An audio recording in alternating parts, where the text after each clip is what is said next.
Nicky Boom goes the dynamite. It's Amigos, episode 340.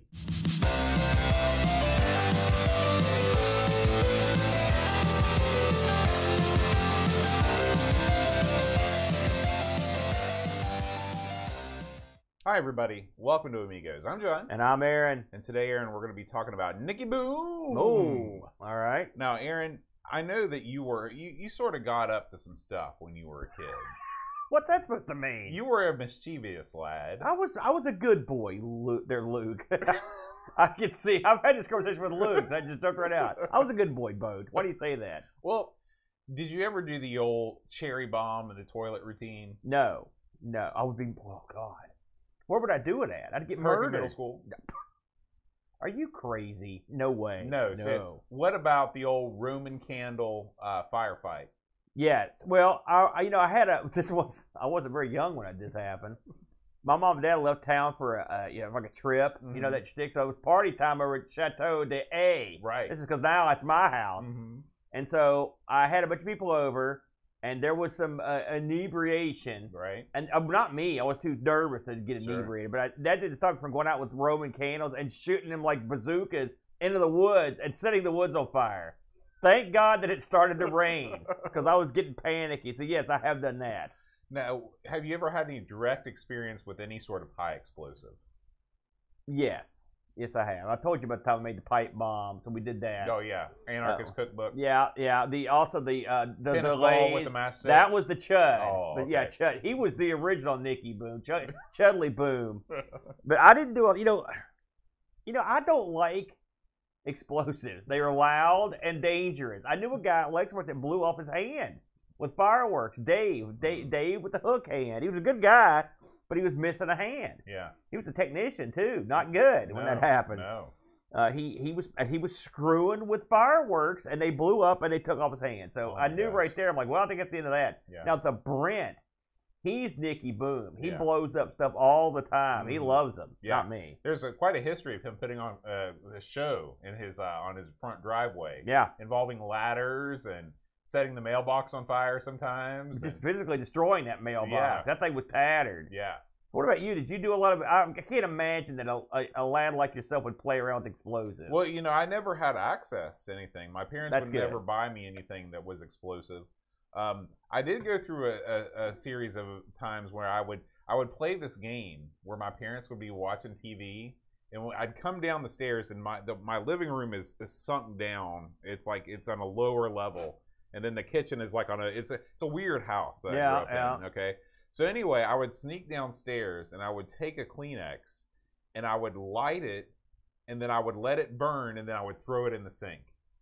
Okay, that's your game. And I would do this over and over again. And I was like I was getting one over on my parents because they couldn't see me doing it, okay? And then one time I dropped the tissue, and it melted the linoleum on the floor. And then that was the end of that So did you tell them what you'd done? I never said a word about it. Did they know? Did they come in and say, "Oh, I wonder how this linoleum got melted"? They did. They knew it was me. How noticeable was it? It was pretty noticeable. I mean, it wasn't like I melted the entire floor, but there was like a hole that big. Because what do you do if there's a burning tissue burning a hole in your linoleum? Why did you think that setting a tissue on fire was getting one over? I was. How old were you? I was probably 10, 11. And I did random, really weird things. That is really weird and random. Yeah. And I'm glad you didn't fool with explosives for too much, given your weirdness. Yeah. I could have gone down a bad path. With explosives. Now, I've seen other guys do the cherry bomb to the toilet gimmick. I mean, it can do a lot of damage. That's Mr. Fisher did that when he was a kid. Oh, he told us, yeah. Well, you had him, right? Matt? I think I did have him. Yeah. Back in the day. Not smart to do that stuff, but I mean, it's school. People did a lot of violent crap back in the day. It was a lot easier to do it too. Yeah. Because people used to all the time at school when I was there bring fireworks and cherry bombs and knives and guns and whatever they wanted. No one cared at the time. It's a different world now. Can you imagine taking a cherry bomb into a school now and getting caught? Well, they'd put you under the jail. Yeah, that would be the last time you walked through the doors of that school. I watched a video the other day where they went to the school. I guess this girl had gotten in a fight with her teacher and shoved her a couple times. They called the cops, and they had the cops cuff and stuff this kid. The kid was an 8-year-old girl. Really? Wow. So, and she pushed the teacher. Yeah. Man, I'm glad I'm out of school, dude. Holy it's smokes. a scary place. Well, Aaron, I'll tell you what's not a scary place, and that's the world of Amiga news. Let's dive right in here. Amiga news. Campbell Trade. It can be scary, that's for sure. That's true. Now, Aaron, the first big story is there is a new issue available right now of Amiga Addict magazine. Okay, this is issue 10, big issue 10, Aaron. I want to just give you a rundown of some stuff that's included. All right, here, give me a rundown, man. So you've got this is a magazine with reviews of other magazines. Oh, okay, man. There's a massive 7-page rundown on all of the Amiga festive magazines, including Amiga Format, Amiga Action, and The One. Really? Okay. We need to read this article so maybe we can figure out what's going on with these crazy magazines. Yeah. They did a bunch of wacky stuff back in the day. This is also the CinemaWare Games Special Edition, Aaron. Yeah, CinemaWare, one of your favorite companies. Man, checks in the mail. There's a new Amiga Addict and Stream arcade tournament going down. The details can be found in the magazine. You ever use that Ant Stream? No. I mean, I think I've loaded it up a couple times, but it seems like something that's built for me, and I always just kind of forget about it. I like the leaderboard aspect. I wish they had some like co-op play stuff built into it, like Amiga Live does. If they build that into it, I'm going to be on there all the time. Yeah, that'd be great. Sure. I'd pay the money. So anyway, where can you get this magazine, Aaron? Amiga-addict.com. £4.50 gets you out the door with the latest edition. Of course, you can order both the physical copy or the digital copy. You can get back issues. You can get merchandise. There's really nice Amiga Addict mugs. It's all run by a lot of the people that are watching this show right now. Pixels at Dawn. He claims to be like the proofreader or something low level. Listen, he's the guy really turning the screws on this thing. He's the guy that gets the issues out the door. Jonah is like the figurehead, you know. He's like the CEO. Yeah. But Pixels is the one that's really putting all the midnight oil into this thing. I can picture like rows of writers, right? And they're like lined up like in rows, right? And the and they're writing, like, tick, tick, tick, and tick, tick. Pixels is behind them, shirtless in a turban with a bullwhip. And while they're writing, he's hitting them and then serenading them at the same time. That's right. The way he does it. That's what he does. Or maybe that's just a fantasy of mine. I'm not sure. So make sure and check out the latest issue of Amiga Addict, amiga-addict.com. And we do thank Amiga Addict for being a sponsor of the Amigos podcast. Thank you. All right, Aaron. Now, we were just talking about this on Ask the Amigos. What would you do if you could make a new version of Lemmings? Now, this isn't a new version of Lemmings, but this is a 30th anniversary retrospective documentary on the history of Lemmings. I'll tell you what, Aaron, these videos come out, and these are like, they've got opening credits and stuff. This is like a legitimate thing. Opening credits and everything? Credits. So, listen, we don't have opening credits. We don't have it. Because, would you take credit for this? No. So, you know, this kind of reminds me, I haven't watched all of this yet, but this reminds me a lot of the original Monkey Island. Is that Blood Money? Yeah. What are we doing here? Blood Money. It's like, here's a crap game. No, because Blood Money was natural. Don't you remember the whole story? How First there was Menace. No, but there were. But I mean, that's how the Lemmings came from, like different stuff from different games. It was Walker. Yeah, but I'm saying that's where it's a bridge. It all congealed, yeah. And Blood Money's the key. Right. And so this is very similar to the excellent documentary that came out on Monkey Island last year, which I believe was the 30th anniversary of Monkey Island, where they interview a lot of the main players. Of course, most of them are still with us, and examine the impact of the series on the gaming culture at large. So this is a great video. Like I said, I haven't finished it yet, but what I've seen is really good. You should definitely check it out. It comes to us from YouTuber Exient. No, it's funny. Someone had recommended that I watch this, and I wanted to watch it, and I planned to watch it, but I forgot what it was, and so I just made up what I thought it was, and it wasn't this. So now this is good for me because that means I can go back later and watch cool Lemmings stuff. Hey, Lemmings, awesome. That's a game that went everywhere and deserved all the credit it got. Right. Top shelf game. Right. Love it. Now, Aaron, our next story is about a new release of AmiKit. Yeah. Okay, AmiKit is an implementation. You know, there's lots of ways that you can get your Amiga experience on, and this is sort of a full-blown implementation, desktop implementation of Amiga OS 3.9. Okay. Yeah. They've just released. This is AmiKit XE 11.6 has been released. I'm sorry. This is a pre-configured Amiga OS 3.1. 3.1. You don't want to get these numbers wrong. Man, I was going to say you lost me way back. Okay. And what this is it's basically it's got everything that you need to get going. So now this is a paid product. I believe it's something like $20 or something like that. Yeah. But it gets you if you want a plug and play solution and you're interested in exploring more than just playing old Amiga games and stuff like that, but seeing what 3.1 has to offer, you don't want to futz about with the installation and all that stuff. Yeah. You can do worse than AmiKit. Everyone but us. Everybody but us. But, I will say early in the day, here was a young boat and a young Aaron. We were new to the scene, coming back in. AmiKit was a good help of ours for the older version. It's a very cleverly done. It's like someone took and really juiced up a version of Amiga that you well past what me and you could do. Yeah. So if you need some juiced up action, this isn't the worst idea. You give this thing a whirl. That's right, and the desktop looks very slick. It's very. Now, I will say it's been a couple versions back since I pulled one of these, but I may have to give this a whirl. Yeah. I like to keep up on it. You can see that's why I know nothing about it. You know what I mean? Now, Aaron, this next story is one that you specifically requested we talk about on the show, so I'm going to let you handle this. Well, I like to fill in. I like to put stuff in that's not the least bit Amiga related.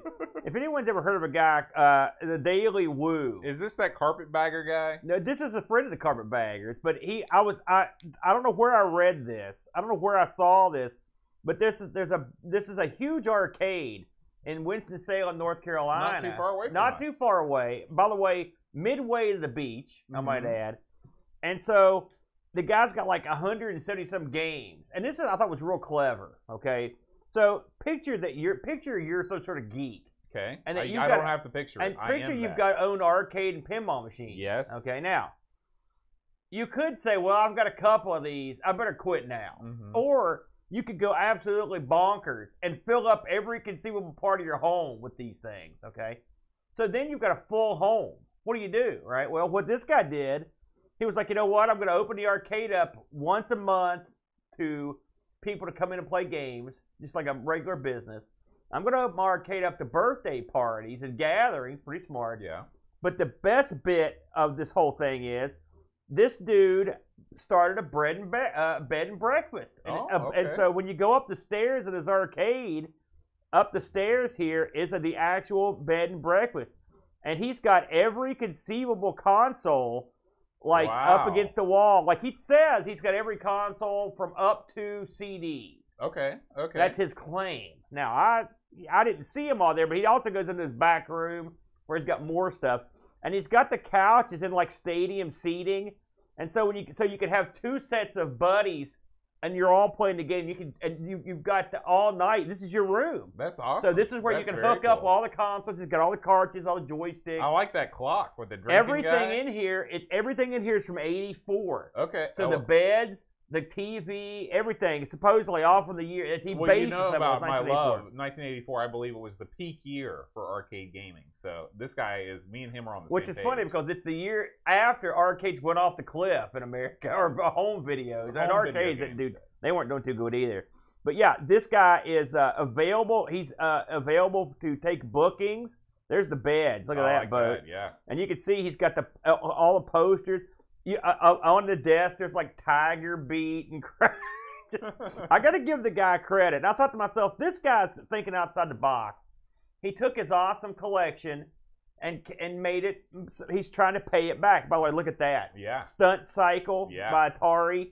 That's awesome. There's a lot of real unusual stuff in this guy's collection. Well, Aaron, you're pretty close to being an empty nester yourself. A couple more years, you're gonna be another decade. He'll be out the door. Yeah. So, would you ever consider perhaps doing the same thing with your own residence? Well, creating an Airbnb with all of your collection? I couldn't because this guy's got a much bigger place than I've got. But I can see it. I mean, and also there's no way you could collect this many games now. That's true. On the it would cost you a mint. Yeah. He's probably been collecting these things forever. Okay. But it's a good idea, and I can guarantee you this guy's going to be booked up full life. I want to go there, and I've played the majority of these games. He's got a very expansive collection. Now, do you get access when you stay at this place? Do you get access to the arcade Look at that, part of the computer house? space. Did Right. You see that? Oh yeah, I love that. So you get 3 hours in the arcade to go along with your bread and okay breakfasty. You get, of course, you're in the room, so all the console stuff, you got unlimited All time with night, that. So yeah. yeah, Okay, 3 hours. 3 hours. 3 is hours not a all I get. little low for me. I would say double that. I'd be a lot happier because I mean he's got so many games that you haven't seen ever. And by the way, everything works. You could So, probably work an angle if you said. Listen, I man. think so. Yeah, maybe if I say like I'll put you on the show. Right. Right. You know, that could be what Adam the Woo did. Mhm. So if you're interested in this, the link's up on the show notes, or you can just look up the Daily Woo, Adam the Woo's channel on YouTube. I just thought it was interesting, the fact that he's got all those consoles and all these arcade machines, man after my own heart, and I like the fact that he's turning and going to the money bank. Yeah. There yeah. you go, Boat. All right, Aaron. Our final story this week. You know, there's been a lot of talk about this, but haven't actually covered it on the show yet. Castlevania for the Amiga, of course, already exists. Oh man, that was horrible. A lot of people think that the Castlevania game that originally came out, I believe, was on like the TurboGrafx or something like that. I thought it was on like the MX. They're MSX, Yeah, maybe. Yeah, MSX. This is the Rondo of Blood. Sort of like the Metal Gear, right? Right, right. A lot of people could be think wrong. this was the pinnacle of the early Castlevania games, not the Symphony of the Night and later, but the early ones. Yeah. And guess what, Aaron? It's coming home to the Amiga. I'm gonna say this exactly right. Akumajo Dracula AGA is the full name of this game. It's hard to believe that you spent time in Japan. Listen, What did you do over there? You weren't teaching Japanese, were you? No. So anyway, you can check this out. Saberman, of course, has the full video. I believe Amiga Bill did this on a recent stream as well. This looks amazing. This, of course, puts the actual Castlevania for the Amiga to shame. Oh. I can't wait for this thing to come out because I've never played this and I've heard nothing but good things about it. You know, the MSX version. It Being may be able to play it on the Amiga. 68,000 pixels as it can be. Oh, It's one of those. Sharp X68000. Thank you, Yeah, Pix. one of those Appreciate two. it. Yeah. Yeah, this looks, just the opening looks a million times better. That was oh man, we had to play that game. Oh man. That was during one of our spectaculars where we That covered was 6,000 to 8,000 that games and in one episode. Thundercats were two of the worst games we ever played of that genre. You know, bad. That looks good though, Boat. Listen, after the DJ Hoffman's turn, listen, I've got new faith, and I will say this Amiga Jam 2022 or whatever that is. I looked at the contenders in this thing. Man, you got some good stuff in there. I mean, there's a lot of people bringing the hot commodities. They're bringing over. their A game. And so this, this does look really good, Boat. Good call on that. I had not heard about that. It's very interesting, Boat. And that's going to do it for this week's Amiga news. Now, we should probably take a moment to talk about Retro Rewind, Aaron. So, we're going to break it down for you. Are you into Commodore? Are you into Amiga? Are you even into the Tandy Color computer? Of course. If you have issues with your computer, if it's not working just right, listen. There's a place you can send it if you don't have the skills to get it taken care of, and that's RetroRewind.ca. Up north. They offer a full slate of repair services.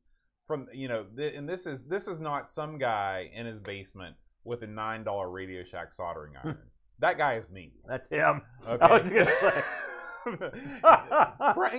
Frank and his team over at Retro Rewind, they have industry-leading technology. They've paid big bucks for this stuff, and they've got decades of experience using it to make sure that whatever you send them, they're going to be able to turn around and give you the system that you want with all the upgrades that you might desire. Now, if you are a good hand at this stuff, they also offer a full range of cap kits, EPROMs, diagnostic tools. You can do it yourself, and you can do it on the cheap because all of their stuff, it's almost a crime how cheap their stuff is, Aaron. You know, it's funny. I was watching 48K stream at night. Guess what he was doing? Bam, recapping a Tandy Color Computer 3. Really? All right. Frank was in the chat and was helping him along. It was a beautiful thing to see this. A full recapping that occurred. He turned that sucker over, fired that sucker up, bang. Awesome. Good to go. That's awesome. That's the kind of man Frank is. He tuned in just to help this guy there's out. There's no better guy in the biz than Frank from Retro Rewind. I mean, he truly cares about not just making money, but helping people along the way and just promoting the whole scene, as it were. Yeah. So RetroRewind.ca for all your classic computer needs. Use the promo code Amigos10 at checkout. Save yourself 10% off any order. We do appreciate Frank and his team at Retro Rewind for sponsoring this episode of Amigos. Thank you, Frank. You ready to make the dynamite happen here? Let's get in. Let's get in here, Bo. Let's get into boom this it. thing. Bam. So this week we looked at yet another game I've never heard of on the Amiga. You ever heard of this one? Never. The old Nicky Boom. It's funny. I was nosing around to find information on this, and there's a listing on Hall of Light for this game comes with two names: Nicky Boom or Nicky Boom. I guess I'm assuming that's like a German. That's Admiral Boom. Oh, is that? That's the old Dick Van Dyke. Man, you're old. Good Lord, I thought I was old. This bad boy came out in year '92, one big disc, published by Merkel. Was that Microids? How do you I think it's pronounced Angela Merkel. Is that what it's? Microids. Now some people have Microids as the developer, but I mean the people behind Microids. There's one guy. It's more than one guy. So the game was designed, and I'm going to give this a shot, by Domenico Manfredi. Okay. That's a great name. That is a good name. It sounds like a wrestler. flugelhorn player from the 70s. Like Chuck Mangione? Yeah. And his co-designer was Alan Lambin. Domenico also was the coder for this. He's worked on Indigo, Recovery, Safari Guns, Cephale, and Wildlife. Alan Lambin also did the graphics in this. This is basically a two-man job. He had worked on Recovery and Cephale, and he also provided the music in this thing. It's an ECS-OCS joint boat. And what you've got here, I want to talk about this just from Jump Street, okay? Because to experience Nicky Boom, you've got to start all the way back at the beginning with the Nicky Boom loading screens. Now, I've seen a lot of stupid stuff on the Amiga, dumb looking, unappealing, you name it. I've seen it. This has got to be, without doubt, one of the stupidest, most unappealing opening screens in the history of man. A dopey geek with a boat paint 3D level logo on it. What did you make of this, boat? Well, okay, let's talk about Nicky. Okay. Yeah. So, I gotta hear this. There's nothing wrong with having a child as your protagonist. Okay. Even that. Go ahead. Okay. So I don't think there's anything wrong with having a child as protagonist. Okay.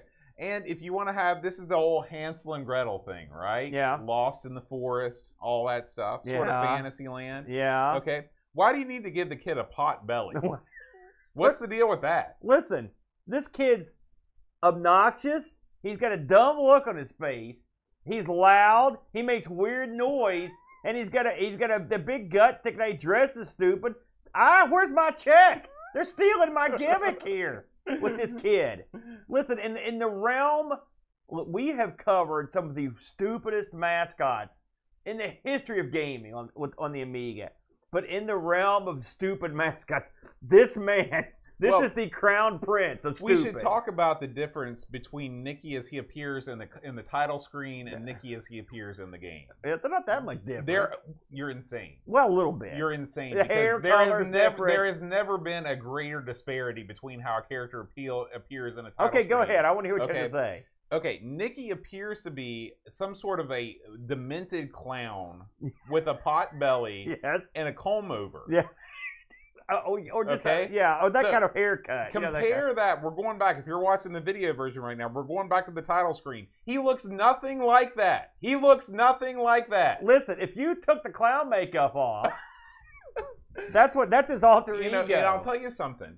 Nicky Boom as a character is animated quite well. There are lots of little touches that they put into his character. For example, as he walks, his head will move from side to side. Like normal people do when they walk. How could you get anywhere? Yeah. So he's hopping and bopping. The problem is that I don't know if they just tried to make the too many sprites in the screen, but his face is awfully distorted. He looks like a chimera, Like he looks like he was created in a laboratory. It's not a good look. And it's not something that you want to be staring at, which you will be staring at constantly because you are Nicky Boom. Listen, you're being too easy on this kid. This kid looks stupid. I'm not saying he doesn't look stupid. I'm begging to meet Dominica or one of these guys, the developers who thought to themselves, listen, we're gonna make a high-level platformer. What kind of character would appeal to the masses? How about a fat doofus with a dumb haircut who shakes his head around like a giraffe or something? How about that? That'll work. What are people thinking when they make this stuff? Well, here's what I think. Oh, here we go. Okay, Yeah. I think that the programmers of this game were very skilled, and they had an idea of what kind of a game they wanted to make. Okay. Yeah. Then they were like, now we made the game. What are we gonna do with the lead character? And they just decided to say, okay, they just decided to ask maybe people in their family. They're like, we're making a video game, and they're like, cute kids. Cute kid gets lost. Yeah. You can't go wrong. Oh yeah. And then maybe somebody said, what about a clown? Yeah. And they said, well, what if you put them together? Cute kid and clown. I think you're onto something, but I'm thinking if someone said, what would the love child of Donald Trump and Mr. Do look like? Yes. And it would look like this little His freak. hair is very Trumpian in It character. is very Trumpian, Yeah. and he's got that dumb look on his face. Mm-hmm. I guess what we're saying after 10 minutes, we don't like the lead character in No. Nicky Boom. Nicky Boom, no good. Horrible. Yeah. We need a T-shirt, and it's just a pantheon of crap characters. Yeah. And then only Amiga makes it Yeah. possible. That's right, because this didn't appear. Well, actually, it did appear somewhere else, but man. So, with all that said, he's a dumb-looking guy. By the way, he wiggles his hiney when he climbs ladders. Yeah, he Notice does. I do that too, though. Deep- Listen, you would never get up that ladder. You'd be dead on arrival. So this is, like we mentioned, a platform game. Now, we've put a lot of platformers on here, and this is, I would say this is in much the vein of some of them. This is Up for Jump, your favorite. The button fires, well, I mean, it fires different stuff as you get to the game, but at the beginning it fires apple cores. Your main offensive weapon is jumping on enemies, Mario style, Yeah. or throwing apple cores. I will say, just right out of the gate, I did appreciate the fact that you had two means of attack. Yeah. That was refreshing. I didn't discover that you could jump on. I assumed that you were not able to jump on enemies because there's very few Amiga games where you can do that. Yeah, it struck me as odd, Yeah. but I was happy. Yeah. Another thing that this guy can do that most Amiga characters and platformers can't do is mass violence with explosives. Mm-hmm. If you pick them up, you could have little bombs or just bombs, and then you can have super bombs. Mm-hmm. Now, if you're like me, I knew these bombs existed, but I didn't know how to make them work. So for the first 20 minutes of playing this game, there was a part where I couldn't get past it because I didn't know what I was doing. But actually, the system to use the bombs is quite seamless and effective. So you've got your mega bomb, which is up and button. Yeah. You've got your lesser bomb, which is down and button. Yeah. Why can every game not use this? Don't Nobody know. knows. Let me ask you, what did you think of the Up for Jump in this? It wasn't too bad. It's not bad. It's not bad. So listen, I think we're on the same page. I'm just going to say it. Nicky Boom has a dumb name. He looks like a dork. Okay. And he has a look on his face like an idiot. Mm-hmm. But this isn't bad. This is not a bad game. In this fact, is not a bad game. there were parts of it I liked. Now, this is your typical game. You go around the level, these huge levels, Mm-hmm.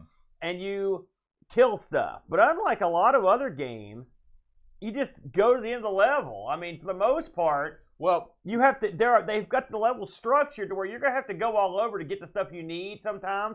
But I mean, it's not like Zool or something. And also, the collectibles serve a purpose because they're in places sometimes that are hard to get. You've got to have bombs to get them or whatnot. And so it makes you want to look around and actually makes you want to sort of try to get them. Novel. I kind of like that. What about you? there's lots to like in this game. Okay, so this is Get into it, Bo. this is your stereotypical Euro style platformer for a 16-bit computer. Yeah. But everything is done well minus the main character. Yeah. Okay? Nicky Boom, he does not have variable height jump. They hadn't figured out how to do that in Europe even by 1992. Okay? But you take that for what it is. Nicky Boom can fire when he's on a ladder. Nicky Boom can duck. Nicky Boom can duck and fire. You'd think that these would be the most rudimentary concepts in platform gaming, but by 1992, most European platform developers had not figured out how to do this. Yes. Okay? Correct. Colorful. Not garish. No. Colorful. Yeah. Plenty of colors. The collectibles, there's too many collectibles, and it's all score-based. there's not enough health pickups. In fact, I don't think there are any health pickups in this game. You can get extra lives. You can get you can collect bombs. You can collect score. You can collect a piece of wood that allows you to fire wood. But I wish that this game had health pickups. That's one of the few complaints that I have. I'm trying to think if I ever. It wasn't too long into this before I turned on permahealth. Okay, I never cheated with this because I had boy, fun. I did. I cheated. This is a game. To me, this is good. This may sound like you're not gonna use. I'm going. You're not gonna there. break it out, are you? I'm going there. Don't say it. This is better than Lionheart. Oh no, this is way better. I thought you were gonna break it out with the old. This is the best platform game on the Amiga. No, I'm not. Heck no. But this is a better game than Lionheart. If you could put Lionheart in this game instead of Nicky Boom and give him a dagger to throw instead of those dumb apple cores, this would be the ultimate Euro platformer. Listen, that's not the way Lionheart rolls. No, this isn't that clever. But it's close. Listen. I'm not going to completely poo-poo you here, and I'll tell you why. This game, man, did I want to hate this. Oh, man. I was wringing my hands. I'm like, oh, God, here we go. I'm going to kill this sucker just like that caveman teenager. Yeah. I'm going to break this sucker down. But then I started playing the game, and the dynamite aspect of the game is fun. Blowing up, there are parts of the game that you have to get through by having the explosives. You need to blow up certain things. It works. Collecting goodies that you can't get to by blowing stuff up, they'll just fall down. Mm-hmm. It's cool. Yeah. They've put hidden areas in this. They're actually fun. And one of the coolest, actually the coolest thing that I discovered, because I was like, okay, you pick up this log, and you're like throwing this wood around, and you're like, what am I doing with this? And then all of a sudden, you come up to this place where there's a bridge, and I didn't put two and two together, but I just happened to just throw a piece of log out there, and boom, it built a bridge. It's like love. Yeah. Okay. And so I was building bridges, and it was amazing. Like, that's such a cool mechanic. Why don't more games do that? That's awesome. That's something I've never seen before. You know, before we get too deep, just to back up for one moment here, there are two things we should get into. First of all, what are you doing? Why are you doing this? Let's get into a little bit of the backstory is not huge, so I'm going to read it. A little synopsis here. Little Nicky's grandfather was kidnapped by the cruel Zoldraine the sorceress. And you're on a journey to defeat the witch, save the old man, and get this potion. You know, it's that kind of shtick. Okay, it's an 8-level game. It's got passwords for each level. Okay, I tried every level, and I completed several of the levels. There were a couple I couldn't quite complete. They didn't reinvent the wheel here. Let's not get too crazy. There's levels underground. There's levels above ground. There's ice levels. There's levels in water, you know. But they are varied. They have varied enemies. There's a goodly amount of different enemies in this, you know, and they change as you go through the game. Like at first, they're pretty generic. Then you'll get the enemies that when you kill them, they'll bust into smaller enemies. Then you get to a point where you kill them, they bust into smaller enemies that shoot.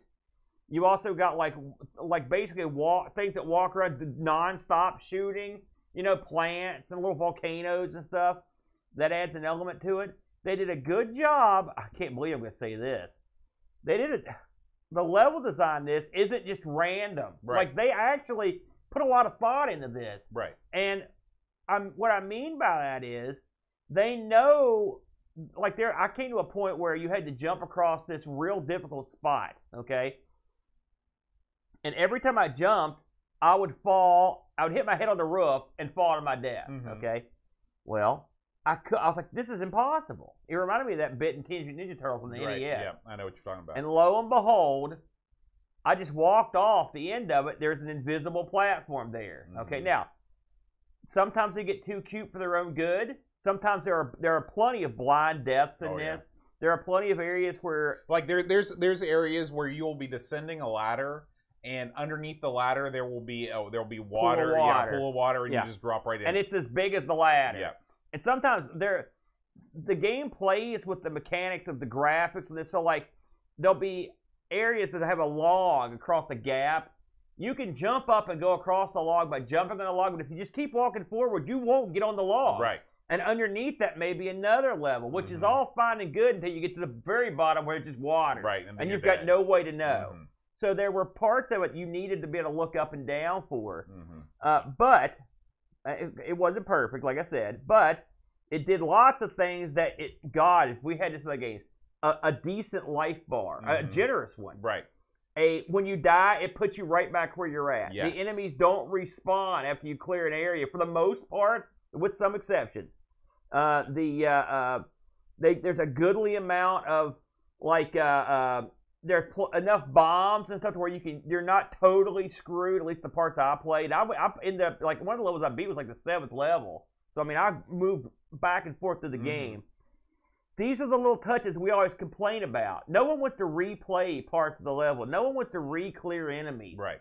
The enemies, like this game doesn't start off rock hard. You've got a chance to go pretty far. The enemies don't infinitely spawn in this game. When you kill them, you kill them. Right.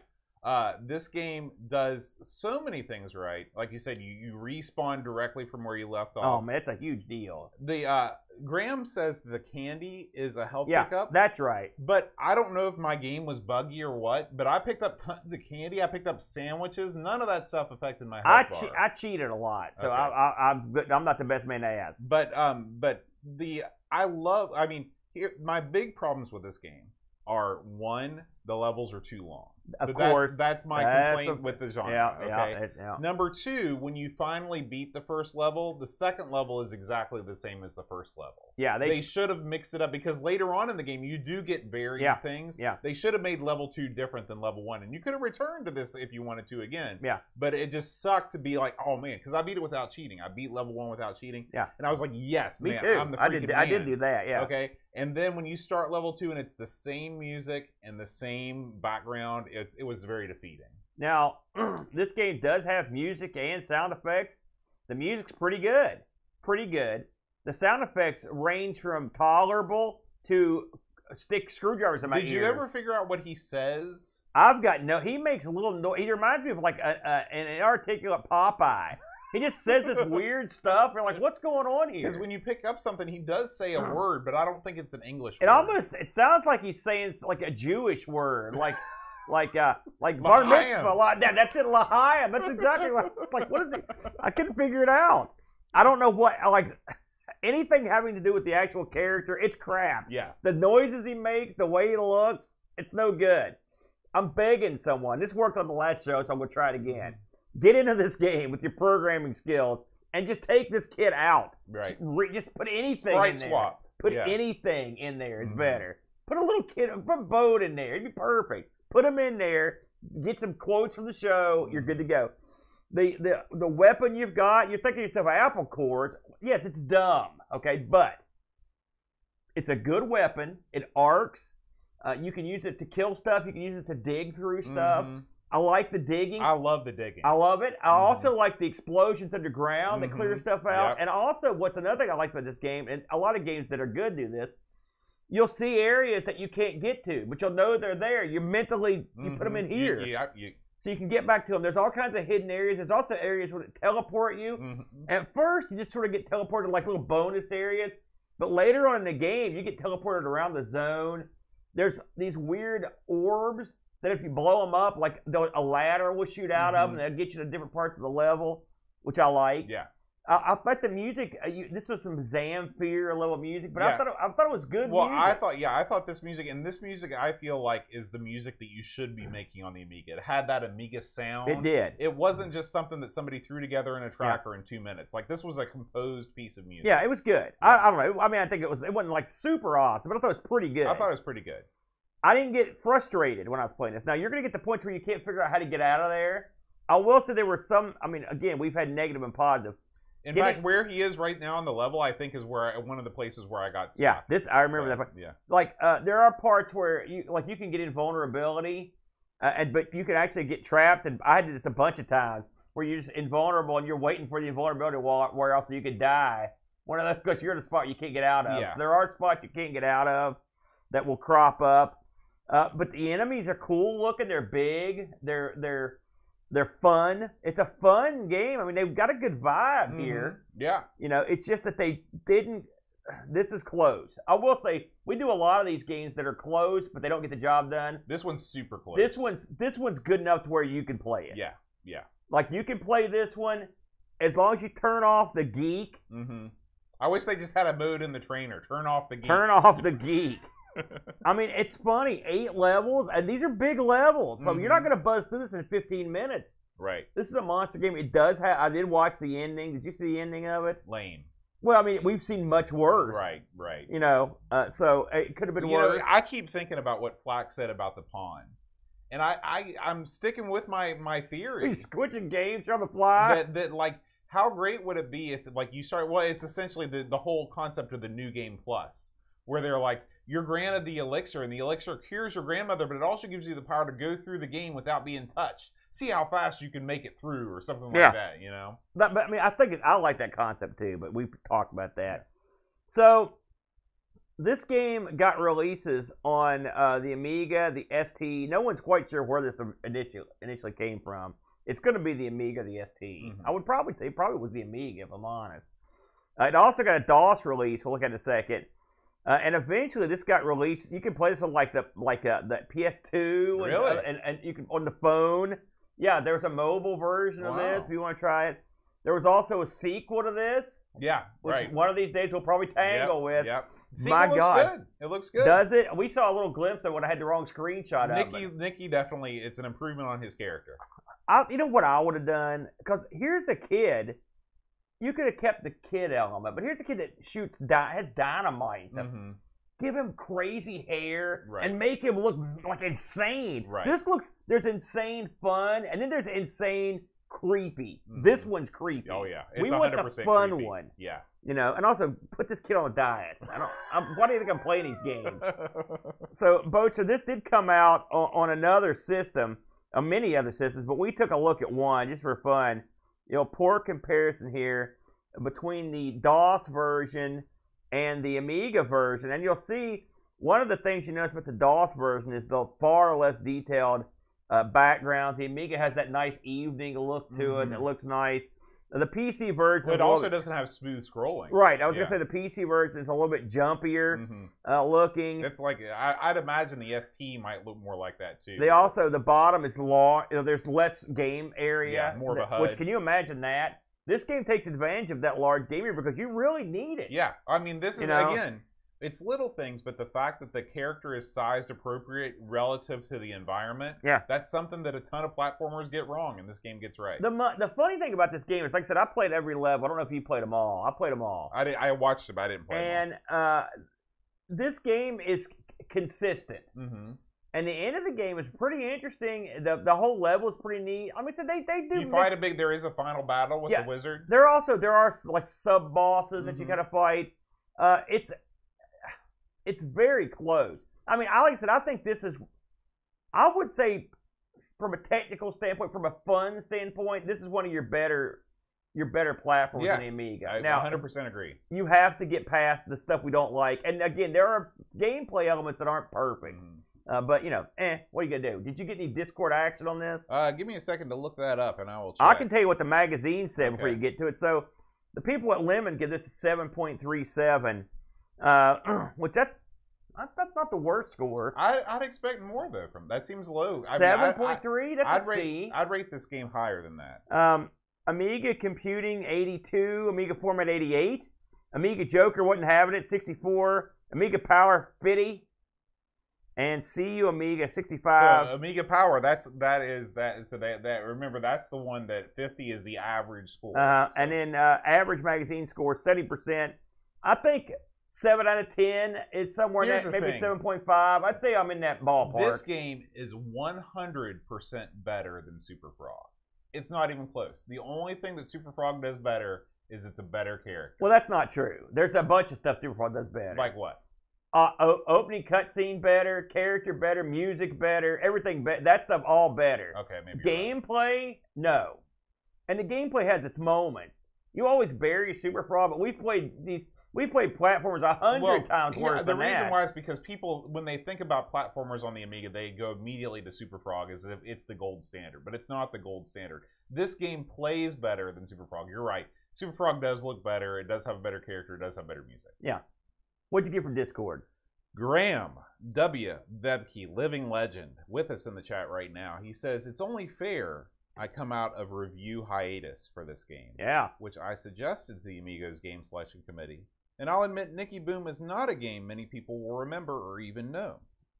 Burn your copies of Amiga Power for burying this game, because I hope other players get to appreciate the little plump guy and what this game offers.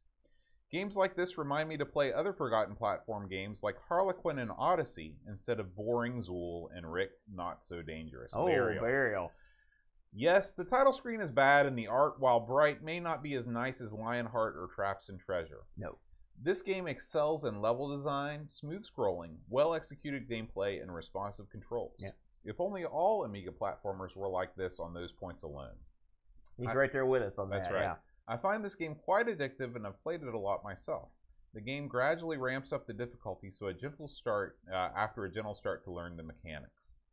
The first level is quite long and aims to teach almost all of these mechanics. It also shows how enemies in general act and offers some what might think are cheap deaths.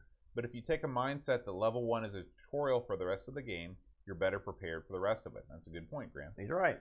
I like the secret areas plus the items and power-ups you need to find. The levels flow well and use well-placed enemies and obstacles to challenge you.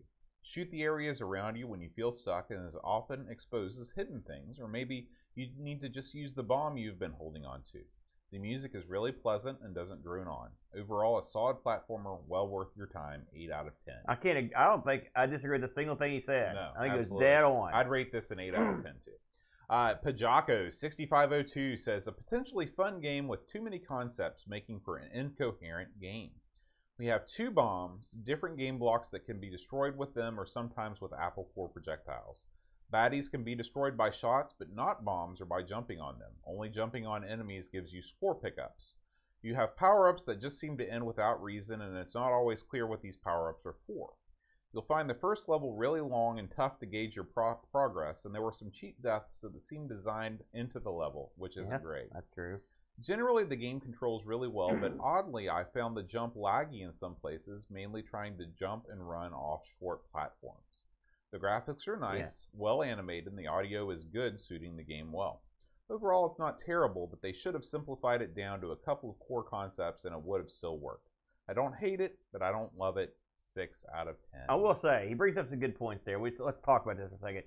I will say, on the edge of some platforms, this is not the easiest game for pixel perfect jumps. Yeah. Okay, that's the fact. He's also not wrong about having. It's kind of wacky to have the 2 different bombs, but you really could have got away with 1 bomb. Yeah, I think 1 bomb, a million fewer collectibles, and the whole I whenever I got invincibility, because there's so many collectibles and they all sort of look kind of the same. Yeah. I was never sure what I picked up to trigger that, and yes. But I mean, in its current state, it's still fine. But yeah, he's got a valid point. There's definitely room for improvement. Yeah. Pixels at Dawn writes, Nicky is a game I never got the chance to play back in the day. I only had the sequel on a cover disc and never gave that the time it deserved. So it was great to pick this up fresh. I really enjoyed this as a platformer. It's not just a boring jump and collect. The level design uses Nicky's apple core attack and pickups to manipulate the landscape in a variety of ways. You always feel that sense of achievement whenever you figure out how to reveal a hidden block, smash a platform, or detonate some of the scenery. The levels are long but interesting, and it feels like an adventure to navigate without feeling labyrinthine. I'm never sure how to say that word. I apologize, Pix. Mazy. And the quality soundtrack and sound effects are top quality. You really feel like you're a little boy navigating the world when Nicky shouts, "Yay!" on opening a chest. However, there are a few issues. Graphics-wise, it does make me think of a PD game rather than a commercial release. There's definitely more than one occasion when I got killed in an annoyingly cheap way, and the controls, while okay, could be better. I would really love the ability to crouch and look below Nicky's level too. Yeah. Overall, a fun platformer that has a lot going for it. 7 out of 10 from Amigos Gaming Selection Committee Chairman Pixels at Dawn. I think everyone that wrote in brought up great points. Yeah, and I would agree with the majority of them. It's a game that it's a game that's not perfect. They were getting there. Would you call? Listen, let's close the door on this thing. Would you call this? Is this a hidden gem? Yes. Is it Yes. good enough to be a gem? Absolutely, I would call this a hidden gem. I'm going to say this is a hidden gem, but the gem is like a cubic zirconia. Well, I mean, maybe a ruby or a sapphire, not a Alright. diamond. Let's see if it was worth that much as a diamond. I'll Ooh, look this nice up segue. on the eBay here, Boat. So believe it or not, there are copies that's out there, but they ain't cheap. The cheapest one I found was $80, Mhm. and this is people are fishing, but we've had some real enterprising sellers. One guy was asking $500 or best offer, Whoa. and one was asking had to buy it now for $173. I think this can be bought cheaper than $80 if you nose around. You can probably find it because I did see several copies of this over in the UK. So, but yeah, I don't think it's worth $80 by any stretch of the imagination. But I stunningly I've never. You know what one of the questions was? What game if you turned a corner on? This is it. Because when that opening came up, I had the red pen in hand. I was going to crush this sucker, and ultimately, I actually enjoyed playing it, Boat. I'm not going to lie. All right, Aaron, let's leave Nicky Boom and talk about what's been going on our YouTube channel this week. So, we've had a pretty interesting week this week, Boatster. We're going to start off here with myself and the Brent, as we so often do. And, boy, we went back to what brought us to the dance this week as we took a look at the Video Pack / Odyssey 2. Now, you know, we both grew up with the Odyssey 2, and me and you have more than a few rounds on the old O2. Oh, yeah. So when this came up, I told myself, I was like, and Brent, I guess, was the same way. He's like, I'm going to try some stuff I've never seen. All right. And so that meant delving into the European scene a little bit, you know. And let me tell you something. Boy, that was the right move. Yeah. So the Brent came up with this game that's called The Mouse and Cat. A very, what would you say, avant-garde game where you switch between playing a cat and a mouse. And one is an escape game and one is a catch game. It's got 1 to 2 players, and it is real unusual. It's also got the most graphic scene of an 8-bit cat eating an 8-bit mouse that you'll ever see in a game. Can't unsee it. Brent reveled in this, by the way. He thought this was great.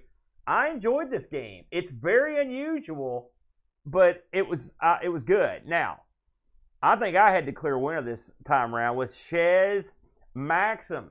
This is a game where you play a waiter delivering food in a 3-floor French restaurant. This is a lot of fun. I really had a good time. And me and Britt speculated that this game would be great if someone were to take it and run with it. And lo and behold, someone did. I got a message that night. It was that afternoon after we released this from Happy Coding.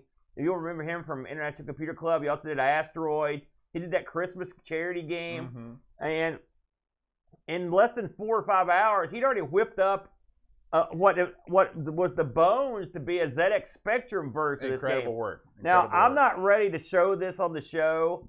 Maybe we'll save it and do it on our Sinclair.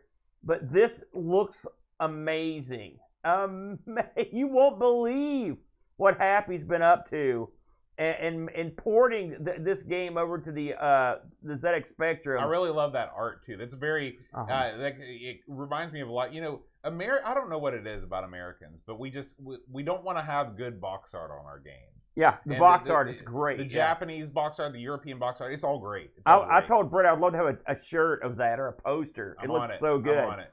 But anyway, I would love it if you would check us out. I really enjoyed this episode, and I think we'll have more coming from this. It made me happy to see someone actually do what I wanted and actually went out and took the reins. And I had another person asking about doing it for the ZX Next. Wow. So maybe we've shed some light on Chez Maximum. This is easily one of the best IGD has ever played. Now, did you record this video yourself off the Mister? No, I did not record this. That was not me. Okay. So, next on the docket, Boat, and I'll let you take this one. It's a little thing I like to call Super Sprint. That's right. Episode 2 of the Atari ST show, the newest show on the Amigos Retro Gaming Network, has landed, and it's all about Super Sprint, that top-down racing classic from Atari. This is a really early game coming out in 1986, and came out only a year after the original arcade version. And to me, it shows the power of the 16-bit systems, because this is a game that you cannot pull off with this kind of graphical fidelity on an 8-bit machine.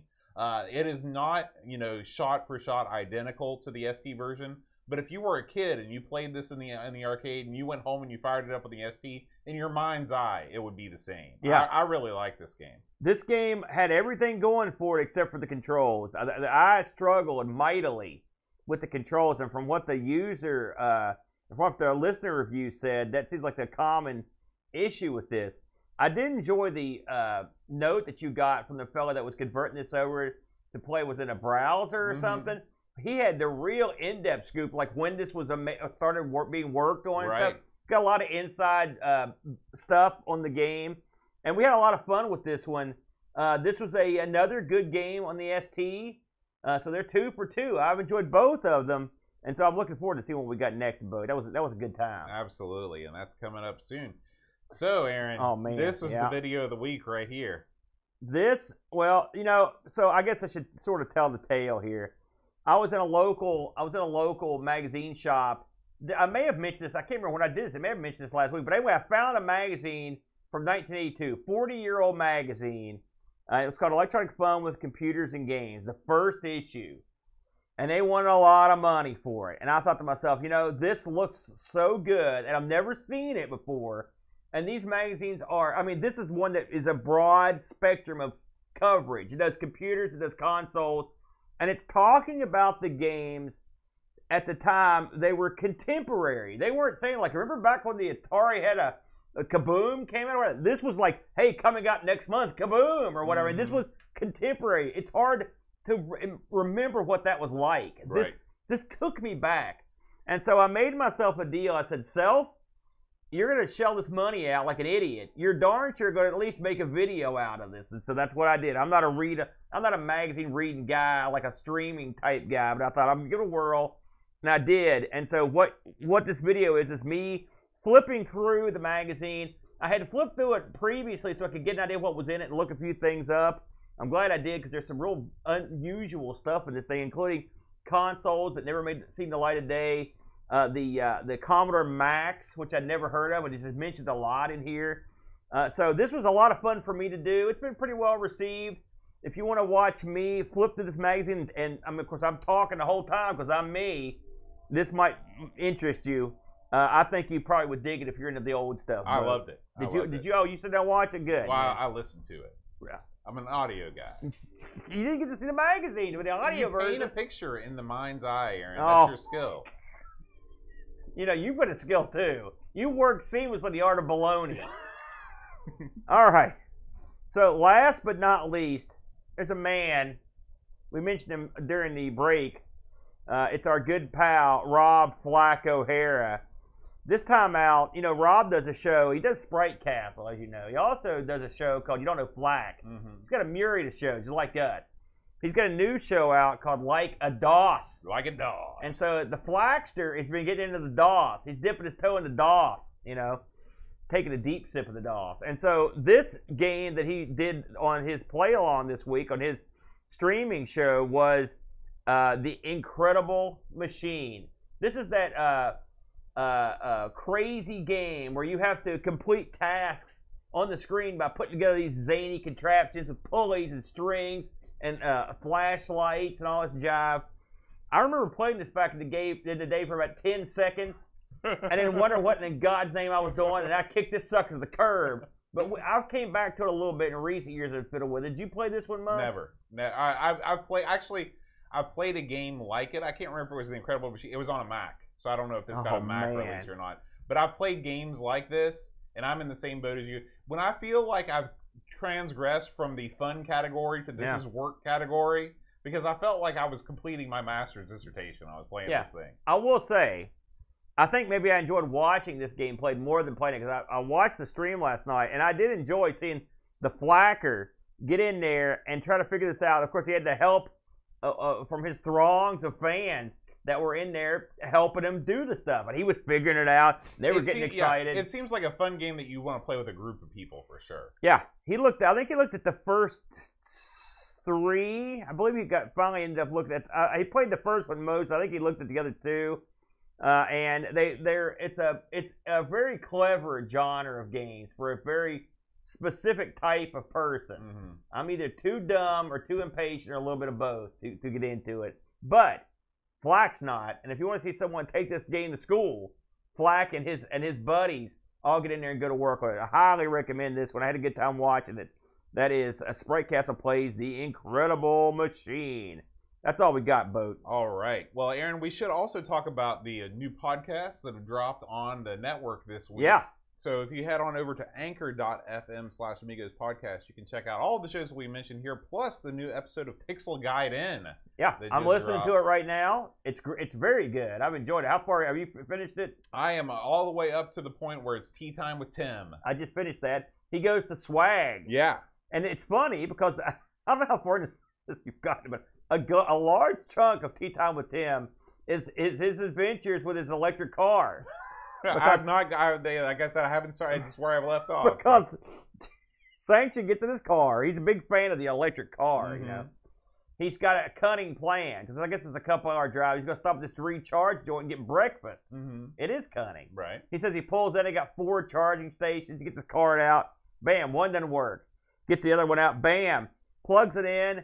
It starts to work, and it says like there's an error, and then he unplugs it like the whole car says, powers down. Oh, boy. Oh, boy. And so he's like, uh-oh. And so he's plugging it in and out, and he's, turning it on and back off, and probably putting, the aluminum gum wrappers between stuff, whatever he's doing. Nothing's working.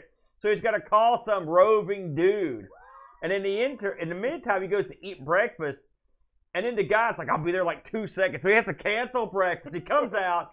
The dude resets his car like a computer, fixes the car, and then, despite the fact he's late, it's never too late to go and eat the breakfast you canceled. So he goes back in and reorders. This was the majority of the show was that. And for some reason, I found it highly amusing to hear this tale. There's also I really like the way that they round up the news. Basically, it's the news they care about, which is good because it's the news that I care about. So you talk about the new Vectrix stuff coming out. New release, like the new roguelike for the ZX Spectrum, stuff like that. So if you want a good mix of, retro recollections, drinking beer, tea time with Tim from across the pond, check out Pixel Guide In. If you haven't listened yet, give it a listen. It's over on the anchor.fm/ If you get the network feed that's got all of our shows, it's on there. Yeah, it was good. I enjoyed it quite a bit. And make sure if you didn't catch the last episode of Like a DOS, which was on Rogue, that's a good one, too. That's a great starting point for that one. According to Rob, who's in the chat right now, the new Leica DOS, which is going to be the Incredible Machine, is coming out tonight, late tonight, or early tomorrow. You know what that means? He's going to be a busy boy tonight, boy. Absolutely. He's going to be burning that midnight oil. Well, Aaron, as we wind down the show, we should take a moment to thank all of the fine folks who make this show possible. And the best way to do that is through the old Patreon song. No, that's challenge. The worst way to do it. It's always the best way. It's the worst way to do it. Now, Aaron, you may recall last week I did it live and in person. Chattanooga Choo Choo, Aaron. Glenn Miller. I will say it was gutsy. It was a gutsy cuts. I wouldn't have done it. I was inspired by the Winfield Middle School Jazz Band who just performed that. I watched that video. It was inspiring. Those lads, good job. Their director's a big old geek. Listen, who was that goof? I shuck and jive across the stage with. You need to change those clothes. Like I said, you need a zoot suit. Yeah, I do need a zoot suit. Rob O'Hara, #1 with the bullet, came in with the Chattanooga Choo Choo correct answer. Duncan Styles got it. Mitsuyama, Andy Craig, and Gary Heather. Congratulations to all of you guys for getting it. And if you know this week's Patreon Song Challenge, send me an email at john@amigospodcast.com. If you know it and you're in the chat, don't answer in the chat. Send me an email instead. This one comes from the boys from X Copy. It's the newest release. Aaron, take it away.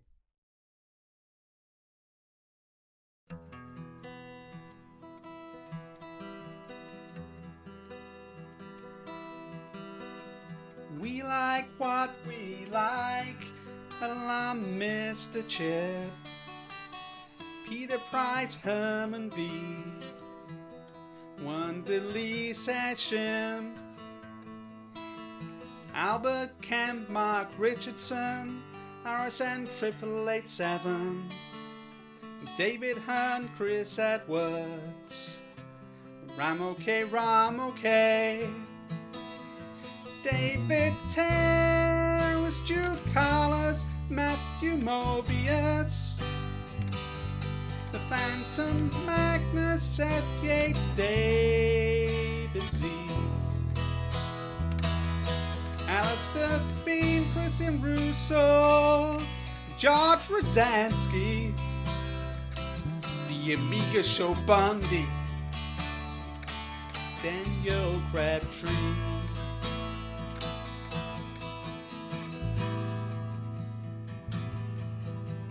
Super Family King, Crazy Loomis, William Fintisker, Olaf Ho, Mark Byland Hermski,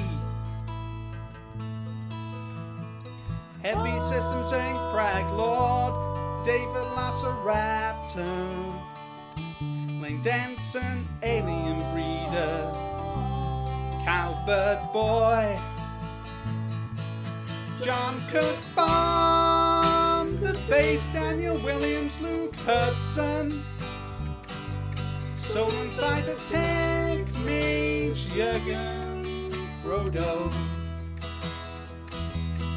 Mr. Cola, Bernard Lucas, Jerry Dennington, Zogler, Reflection.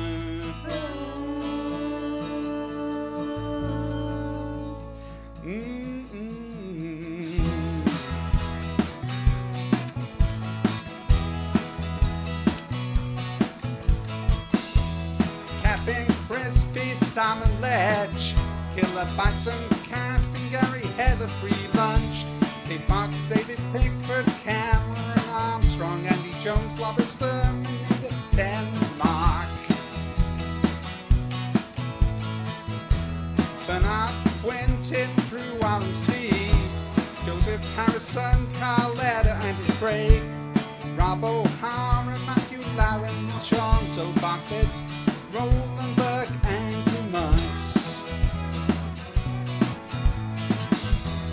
Joe the Zombie, Lake the Lunch, and Cote, Alan Kebab, Creepy Dead Boy, John Marshall, Daffy Perrin, Ricky DeRotion, Biggie Slow Norris, Ed Ben Helen, Stephen Sogum, Mortensen, Christopher Hassel, Lawrence Luke, Graham W. Becky, Adam Battersby, O'Brien's Retro and Vintage, Harry Huckett, Paul Harrington, Duncan Styles, tapes from the Crick, Josh Van Ogden, Bradley, Jonas Rulo, THT, Eric Nelson, Daniel Bankson, Ravi Abbott, Chris Forbes, Kim Tommy Humberstad, Brutal Barracuda, Darren Coles, Jason Warnes, Pixar Dawn, Kyo Bjorn Barman.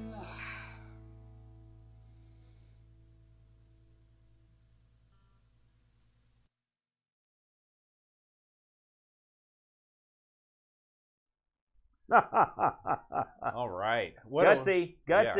The X copy on firing on all cylinders. Actually, we're not firing on all cylinders. Those drums were programmed in by Figgy because Boss Man, our normal drummer, he's Big Boss Daddy now with those two little girls. So. Yes, well done, Boss Man. Good job. Good job, boys. Well done, guys. So we also need to thank all the fine folks that are Twitch subscribers to our channel. We got a nice crowd here tonight, Aaron. Yeah. Lots of people enjoy watching us Friday. End your week with the Amigos. Crack open a cold one, kick back. You can join the crew like Pixel Rageous, Twilight Zoner, RetroRewind.ca, Jigglebox, Jost80, Luminate08, Negsol, Dave Velociraptor, Scumboy, Blow Jellyfish, Real Retro Dude, Explorer, Da Krabs MTG, Texas Foosballer, Monza Mess, Beach Bum 7, Amiga Live, Pints and Amiga, Yeet Sweats, The Mr. Chip, Uber Scuba Diver, John Marshall 3, Tech Girl, Gunner Warhorse, Jason Warrens, Blue Train, Mitsuyama, Wide World of Retro, Stommy 7971, Still Adolescing, Frodo NL, 48K RAM, Lord Soup, Great Owl G, Thurso Bard, Barkbit, Canadian Retro Things, Eeyore 4077, Chronosnet, Back to 8-Bit with Hermsky, Gary Heather, Salem OK2, HSEI Ken, Oil of Hope, and Orom. Thank you guys so much for subscribing to us on Twitch. It's almost like a whole other song. You're going to have to do a whole album. Yeah. That's a ton of people. Thank you, everybody. Aaron, what we got on the docket for next week? Let's find out, shall we? The winner is... Oh, God, no. Wow, I didn't want to see that one in the view. Oh, man. Public Domania, Aaron. Now, do you know what games are actually going to be on the show on I'm Public afraid to Domania? ask. What do we got there, Boat? All right, well, I'm going to pull it up right now. We got Top Hat Willie. Okay. Mm. And, of course, the immortal classic, Microbits. Is that what squinted and No, staggered and it's actually microbes. It looked like microbits on the Microbits screen. is better. Microbes and Top Hat Willie, Aaron. Public Domania, always a good time. Those boats sound great, Boat. All right, Aaron, we're going to close this thing down. Thanks as always for watching, guys. We will see you next week, and until then, adios.